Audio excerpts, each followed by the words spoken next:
I'll start by briefly going over how to access the QPL. From the DLC's home page, first be sure to log in to your MyDLC account.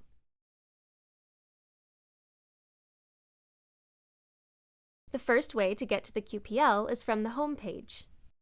If you have in mind a product you'd like to search for, you can use the search bar in the middle of the page. Enter your search, select the solid-state lighting QPL, and then click the magnifying glass. The search bar now shows what you entered on the home page. Another way to get to the QPL is from the Find Products tab at the top. Click on SSL/LED QPL and it will take you right there. Or you can navigate to your MyDLC dashboard and click QPL Search. And then browse qualified products.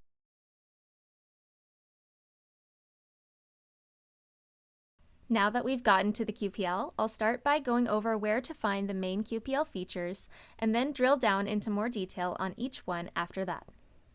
At the top, you have the search bar where you can type in the model number, manufacturer, brand, product ID, or family ID of a specific product. Under that are the buttons to navigate through the pages of products and sort products. You can also click through pages at the bottom.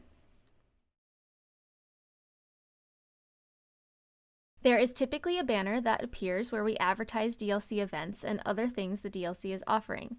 I'm going to hide it now for the purpose of this demonstration. Then you have your list of qualified products, each one labeled with its model number in blue. To the left of the products, you have filters, where you can narrow the search by specific parameters. Above the filters, you have the option to save searches and view saved searches. You can also view your saved items list here if you select Add to My List next to a product, or Add All Results to My List here.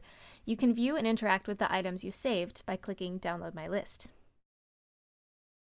Now I'll go over some best practices for using the search bar. Typing product information into the search bar can be the best way to find individual products, and there are some things to keep in mind while using it. The search bar can only be used to search for the fields listed in the text here: model number, manufacturer, brand, product ID, or family ID. At this time, it cannot be used to search for general product types such as street lighting. That's where the filters come in handy. To help with search accuracy, we recently added this drop-down here that allows you to select which field you'd like to search. So, if you're searching for a specific model number, sometimes the string of text that you enter can appear in the product ID of an unrelated product. So, to only search for the model number fields, select the model number, and all products with a matching product ID will no longer show up. Using the product ID, if it is known, is the best way to find a specific product quickly. However, if you don't know the product ID, you can search by model number. We are aware that this can present some challenges, as the model number that appears on the QPL will likely not match the exact model you are looking for. The main reasons for this are bracketing and wildcarding. You can see this in the model numbers at the top products here. There's a bracket that contains multiple ordering options. When you enter the model number, you'll likely be looking for a specific ordering option from this list. Also, wildcarding refers to when a neutral character, such as an X or the words all options, is used to represent multiple ordering options. So parts of that model number you type in might not appear on the listed product at all. If you are experiencing challenges finding the correct model number, it can help to break it down. When you type in a long string of characters, the search algorithm treats it as one continuous piece of text and prioritizes products that contain a single string that most closely matches what you've typed. If you add a space or a dash or a slash, they're all treated the same, then the search algorithm will look for each string individually. Products will show up that contain the first string and not the second, and products will show up that contain the second string and not the first. This can result in more search results appearing, but the ones at the top might be a better match. On the flip side, if you have a long model number with lots of different strings in it, it can help to search for just the first sections and then add on to it if you need to get more specific. The first section of the model number typically indicates the product group, and the following sections add specifics for each ordering option. So if I type in Helix 1, I see all variations of the Helix 1 RAB product. And then to get more specific, I can type another section of the model number with the space between strings to show the 5K products at the top. Note that the number of results really increased here because it is now searching for products that contain the 5K without the Helix. If you want to narrow your search for Helix products, you can add quotes around that individual string to tell it that you are searching for that exact string. Or add quotes around the whole thing to make it display only products that contain both strings exactly. Be careful using quotes on long model numbers though, because for the reasons I mentioned previously, what you search for might not be an exact match to what is on the QPL. If you do enter a search that yields the results you're looking for, and you want to remember what you typed into the search bar at a later date, you can make use of this Save Search Criteria button. Type what you want into the search bar, open this window, name your search, and click Save.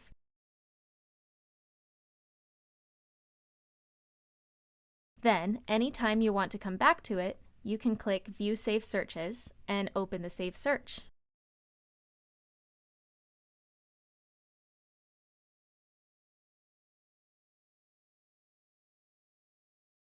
You can save multiple searches here and click Delete when you no longer need them. This will only save what you typed into the search bar and not any filter settings. Filters can also be a great tool to help narrow down a search. It can really help anytime you want to see only products in a certain category or from a certain manufacturer or brand. At the top, you have the option to toggle between listed products and delisted products. Sometimes, if you're searching for a product and it doesn't come up, it can be helpful to check the delisted products in case the product you're looking for has been delisted. Under that, you can filter products qualified under different SSL and Luna versions. Right now, each one only has one option, but once we start accepting products qualified under SSL version 6.0 and Luna version 2.0, you'll have the option to filter for version 5.1 or 6.0 products here. Filtering for Luna version 1 products allows you to see all Luna qualified products. Under that, we have classification, where you can filter between standard and premium qualified products. Then there's this filter called Includes Test Data. This was recently renamed. It was previously called Parent, but we felt this new title was more descriptive of what it means. If you select Yes, only the subset of products that have data from test reports along with reported data will be displayed. These are shown in gray. If you select No, only the products that do not have data from test reports will be displayed. These are shown in white. Then we have Category. This filter was also recently updated. It used to be 3 separate filters, but now they are nested under the Category umbrella. This is how you find products of a specific type. On the top level, you can filter for indoor and outdoor luminaires, indoor and outdoor retrofit kits, and lamps. In V6, this will also include solar luminaires. Then, under that are general applications. This gets into general product types such as troffers and linear ambience. For outdoor, general applications are organized by low, medium, high, and very high output. And then, to get even more specific, you can go into the primary use designations such as area and roadway, wall-mounted luminaires, etc. Under that, you have the manufacturer and brand filter. Like the category filter, this was recently combined into one nested filter to make it easier to see all the brands that are under each manufacturer. At the top, you can search for the manufacturer or brand you are looking for, and then select them with the checkbox. This can be a very helpful filter when you are looking for a specific product, because rather than using the entire list to search for one model, you can first narrow it down to only see products from that specific manufacturer and search from there.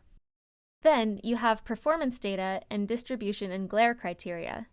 These each have a series of sliders to help you narrow the list by a given characteristic.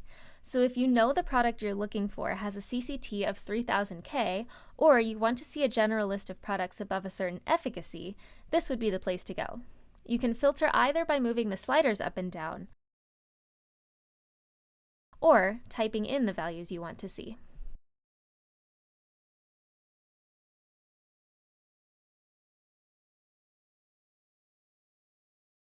Then finally, we have the control features. These will change a bit when version 6 goes into effect because we are categorizing controls differently, and at that point, SSL and Luna filters will not be separate. But for now, the control features filter lets you filter all products based on dimming, communication protocol, and other control features. And the Luna-specific control features lets you filter based on the more granular data required for Luna products to report. Non-Luna SSL products might have the same features, but we only have this data for Luna products, as it is not required in SSL version 5.1. So if you use any of these filters, the list will only show Luna products. Any filter you select will show up here above the product listings, and you can click the X to clear individual ones or click Reset Filters to reset all of them. That's it for the filters. I also wanted to mention we have this sort feature where you can change the order that products show up in by default. You can sort by date updated, alphabetically by manufacturer, or alphabetically by product ID. When you use the search bar, this goes away and products are sorted by relevance.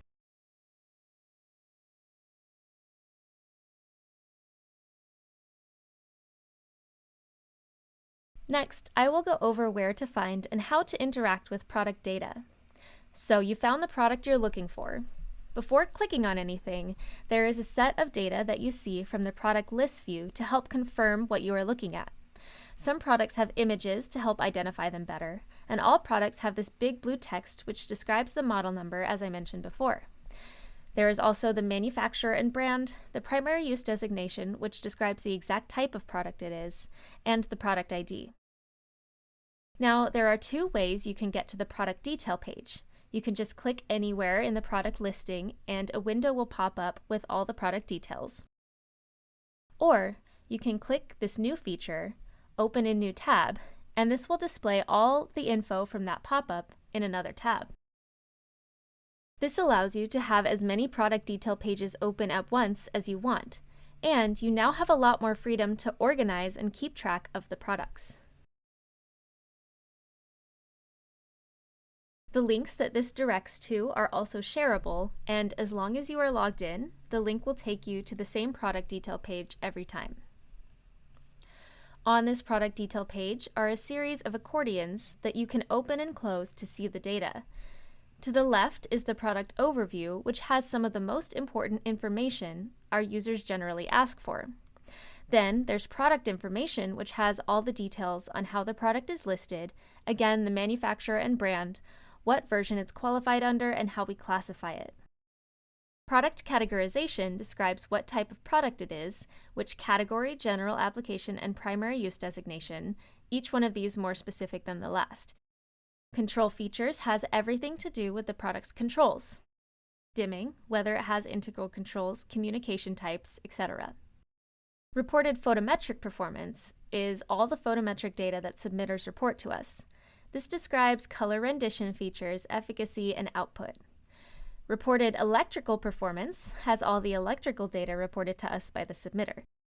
It includes things like wattage and voltage. Then we have tested photometric performance and tested electrical performance. Only a subset of products include this data. We call these parent products, which is also indicated in the product information accordion. These mainly contain the same fields we just saw under the reported accordions, but this data is from test reports that get submitted to us. Photometric images and files, only Luna qualified products have this, and this is where you can download the product's SPDX file and see its photometric images. Finally, we have version history, which shows prior listed versions of the same product, their listing dates, and what versions they were qualified under. Now that we can see the data, how do we export and save it? First, you can print or export all data for a single product to a PDF by clicking into the product detail page and clicking Print this page.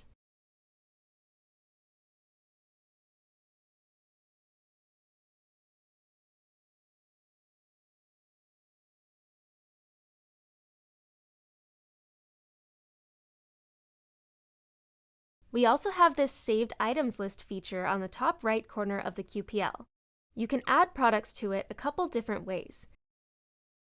You can click Add to My List on the product list page to add individual products, or you can click into the product detail page and click Save to List.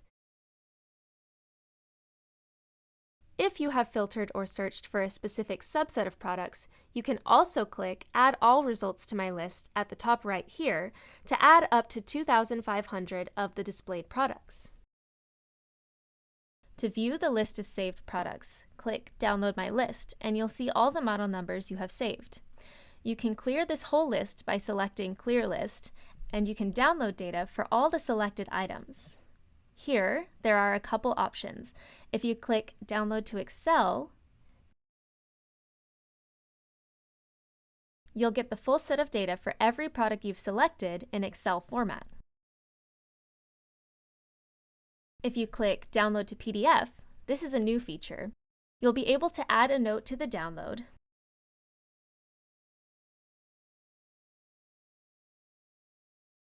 and you can see a smaller subset of data for up to 100 products in PDF format. The products show up in the order you added them, and the data shown here was selected based on what our users said is most useful to them. We've now gone over all the QPL features, and I'd like to now reiterate the things that have recently changed on the QPL. We're continuously working to improve the QPL experience for our users, and your feedback is very important to us. At the end of the webinar, you will see some survey questions specifically about these recent changes and changes you would like to see in the future.